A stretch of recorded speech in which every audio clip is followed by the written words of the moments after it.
à Yves Damécourt. Monsieur le Président, mes chers collègues, merci pour les tomates.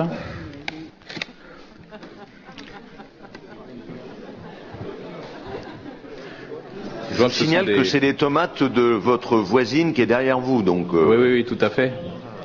Mais mais je vois que ce sont des tomates avec zéro résidu de pesticides. Et nous avons fait un petit cadeau à tous les conseillers régionaux, qui est un dossier bleu pâle, qui est le combat pour une région sans résidu de mauvaise gestion. Vaste programme. Vaste programme. Donc, vous trouverez sur vos pupitres le 10 dossiers que nous avons déposé vendredi au tribunal administratif pour solliciter de la bienveillance du président l'autorisation d'ester en justice sur le fondement de l'article L 4143-1 du Code général des collectivités territoriales. En effet, cet article dispose que tout contribuable inscrit au rôle de la région a le droit d'exercer, tant en demande qu'en défense, à ses frais et risques, avec l'autorisation du tribunal administratif, les actions qu'il croit appartenir à la région et que celle-ci, préalablement appelée à en délibérer, a refusé ou négligé d'exercer. Le contribuable adresse au tribunal administratif un mémoire que vous avez en copie dans ce dossier. Le président du conseil régional soumet ce mémoire au conseil régional lors de la plus proche réunion en application des articles du Code général des collectivités territoriales.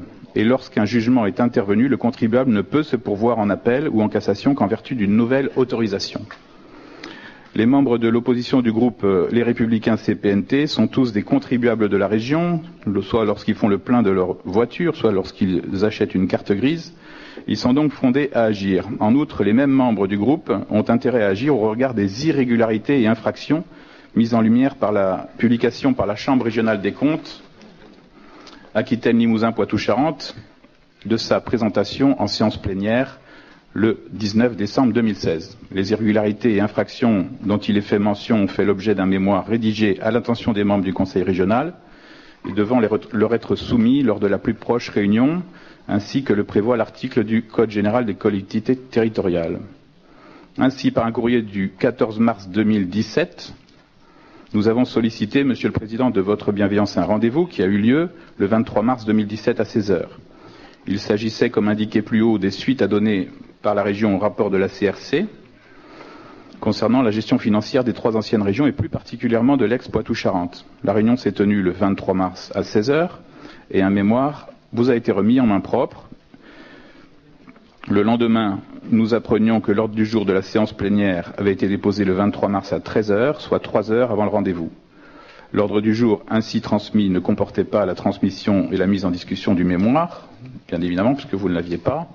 Nous vous avons donc écrit pour vous demander d'ajouter un point à l'ordre du jour, qui était la présentation de ce mémoire.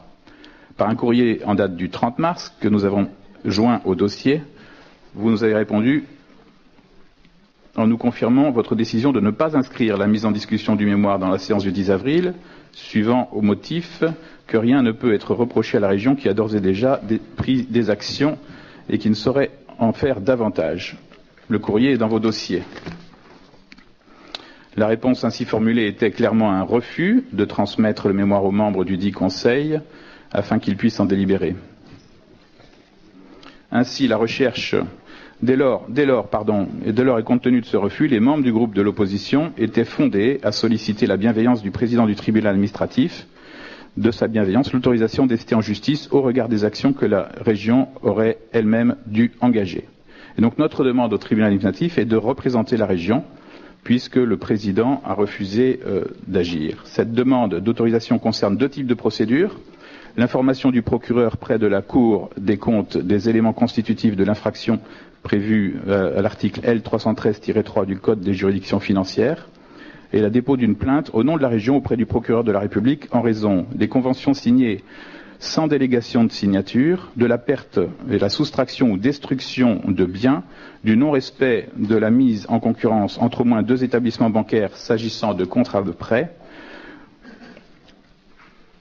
du non-respect de la bonne information financière et des règles de transparence financière en matière budgétaire et du non-respect des principes de règles budgétaires et comptables.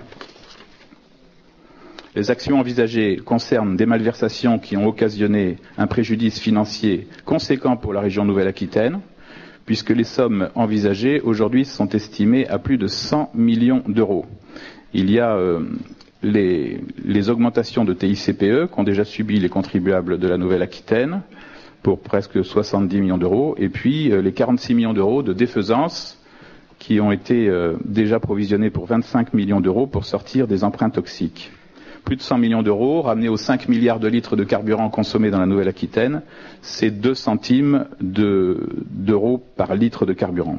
Enfin, dans la mesure où les élus du groupe de l'opposition LRCPNT ont pris connaissance des faits incriminés lors de la publication du rapport de la CRC et de sa présentation en séance plénière le 19 décembre 2016, les 10 faits ne sauraient être prescrits, même s'ils sont anciens. En effet, la Cour de cassation considère que lorsque l'infraction est dissimulée, le point de départ est fixé au jour où le délit est apparu ou aurait pu être objectivement constaté dans des conditions permettant l'exercice de l'action publique. En l'espèce, le délai de prescription ne commence à courir qu'à compter du moment de la révélation des faits, soit à compter de la publication du rapport de la Chambre régionale des comptes.